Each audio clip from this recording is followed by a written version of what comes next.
SDM SDM সাবজেক্টটারও তোমার number distribution same. তো SDM জিনিসটা কি, ধরো যে তোমার একটা দাঁতের ক্র্যাক করছে, সেটা ক্যারিজ হয়েছে, অ্যান্ড আমরা কিন্তু কম বেশি সবাই রুট ক্যানাল বা ফিলিং আমাদের নিজেদের দাঁতে করিয়েছি। তো ধরো যখন তোমাকে ফিলিং করাই দিত, দাঁতে ফিলিং ম্যাটেরিয়াল দিত, যে তোমার দাঁতে একটা ক্যারিজ হয়েছে, এই ক্যারিজটাকে পরিষ্কার করে সরাই দিয়ে একটা ক্যাভিটি বানানো হতো, একটা গর্ত বানানো হতো।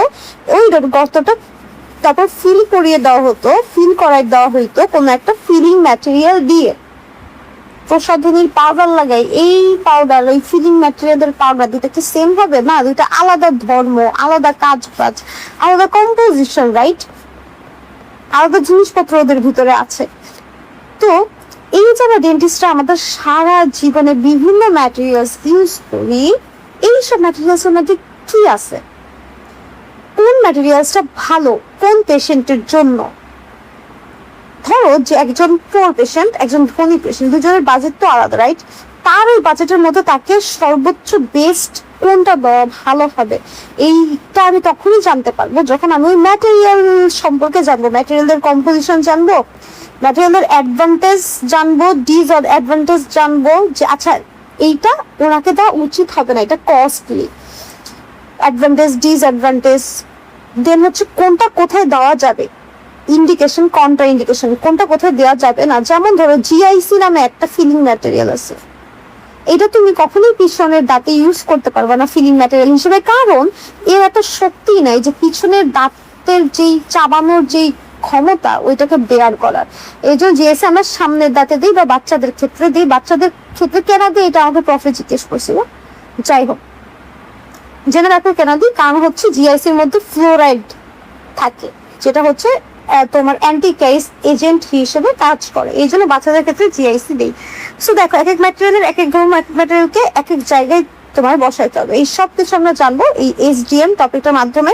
শুধুমাত্র এটা যে তোমার ফার্স্ট ইয়ারেই ঝুলে থাকবে তা না, এইটা কিন্তু তোমার ফাইনাল ইয়ারেও খুব খুব খুব লাগবে। প্রস্থ নামে একটা সাবজেক্ট আছে, প্রস্থোডন্টিক্স, ওইটাও কিন্তু অনেকটা এসডিএম এর উপরই ভর করে।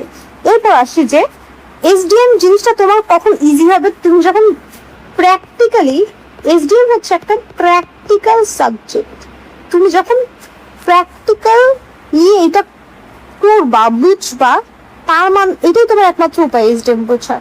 এসডিএম তুমি লক্ষ কোটি বার মুখস্থ করে তুমি পড়তে পারবে না, পড়া সহজ হবে না। বাট তুমি যদি একবার দেখো প্রসেস গুলো কিভাবে কিভাবে কি সব বানাচ্ছে, কেন বানাচ্ছে, অলরেডি তোমার মাথায় সেট হয়ে যাবে। সো প্র্যাকটিক্যালি এসডিএম দেখা অনেক বেশি ইম্পর্টেন্ট, বাট অনেক মেডিকেলে দেখা যায় যে প্র্যাকটিক্যালি করায় না। এটার এক সুবিধা আমরা নিয়ে আসছি, আমাদের বিডিএস এডু নামে ইউটিউব ফেসবুক চ্যানেল আছে, ইউটিউব চ্যানেল, ফেসবুক গ্রুপ আছে, প্লাস হচ্ছে তোমার ফেসবুক পেজও আছে, ফেসবুক গ্রুপ আছে, পেজও আছে। তো এই আমরা বিডিএস এডুর একজন এসডিএম ইনস্ট্রাক্টর হচ্ছে আমি। আমরা বাংলাতে এসডিএম সহজে বোঝানোর জন্য এই কোর্সটা শুরু করেছি। বাংলাতে আমরা সাধারণত এসডিএম বুঝাই শুধু মেইন বইয়ের আদলে, মেইন বই যে ফিলিপস, ওইটাকে সহজ করে বাংলায় বোঝাই। অ্যান্ড কেন আমাদের কোর্স এত মানুষ চিনতেছে 2-3 বছর ধরে, কারণ আমরা আবার প্র্যাকটিক্যালি ওদের দেখাই দিই যে আচ্ছা তুমি যে যেসব জিনিসপত্র পড়লা, যে ইমপ্রেশন, মডেল, কাস্টিং, এইগুলো আসলে কারখানায় কেমনে কাজ হয়, ল্যাবে কিভাবে কাজ হয়, একজন প্রস্তুতন্ত্রী কিভাবে তৈরি করেন, ওই সব প্র্যাকটিক্যাল কিন্তু আমরা ভিডিওর সাহায্যে দেখাই দিছি। দেন ওই টপিকটা আমরা মেইন বইয়ের আদলে বাংলায় পড়াইতেছি, তার সাথে তোমার জন্য বোঝা অনেক বেশি ইজিয়ার হয়ে যায়। তো বাংলায় যদি এখন বিডিএস এর ইউটিউব চ্যানেল আছে, ওইখানে তুমি এসডিএম এর দোনো ক্লাসগুলো দেখতে পারো। পছন্দ হলে দেন তুমি আমাদের পেজে নক করে ওই পোস্টটা ইজিলি চিনতে পারবা।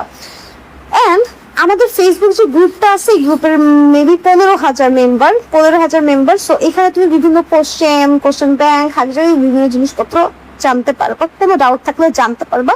তো আমি তোমাকে আমন্ত্রণ জানাচ্ছি বিডিএস গ্রুপে অ্যাড হওয়ার জন্য।